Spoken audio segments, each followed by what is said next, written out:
yeah, I was baptized when I was a baby, grew up Catholic, had my first communion, confirmation at all the right times, and so yeah, I've spent my life in the Catholic Church. I've never really been away. Yeah, so we always, it was really regular, I think, but not too extensive when I was growing up, which I liked. I felt like it was a good balance because it's not like we were on our knees for an hour a day, but it was just a normal thing to pray. So yeah, we would pray before meals, and then we would pray at bedtime, but again, and we would read a Bible story. So yeah, my dad would read a Bible story, we would say our prayers, we would go to bed. And we were encouraged to pray on our own too, which I think was really important. But again, not like my mom didn't check up on me to see if I was praying on my own, which was good because if she had, I probably wouldn't have. Like through the pandemic, we started saying a rosary together and stuff. So prayer life as a family has increased, but it's always been there. So.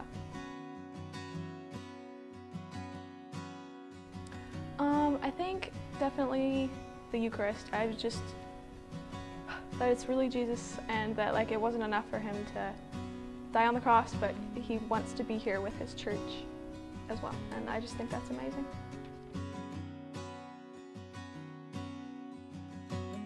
I think I was about 9 or so, and I heard like in Catholic circles about I heard about how unborn babies wouldn't go to heaven because they hadn't been baptized.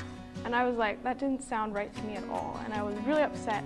And that's the first time that I remember like turning to prayer for comfort and like answers, because it's like, this doesn't sound right. So I prayed about it, and I was like, okay, if God is at all kind or merciful, then this can't be right. And so I was 9 years old, and I decided it couldn't be right. And I later found out that I was right, and I was like, see, I knew it. This makes sense. This is a good faith and a good God. And so yeah, I don't know, it just all kind of fell into place for me then.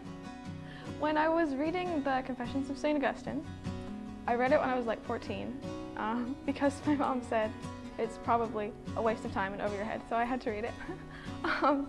But anyway, so it wasn't really a theological insight, but I was like, okay, St. Augustine, this guy who lived, 1600 years ago, and we've obviously had very different lives, but like the prayers that he writes in that book were kind of similar to what I had prayed myself, and I was like, wow, this is for real. Like this, because it's the same God, the same God we're praying to, and some of his insights, I was a teenager, definitely feeling that restless heart and stuff. My favorite Bible verse is John 3:30. He must increase, but I must decrease. And I don't know, it's like,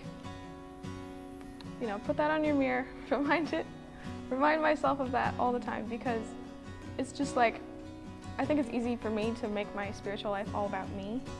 And it's really, really important for me to remember that, like, he's got this, right? It's not about me, it's about him. Like, all the glory to God.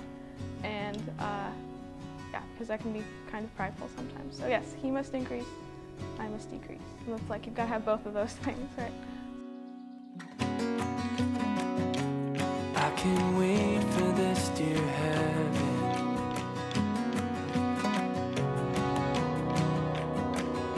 In my veins, in my veins.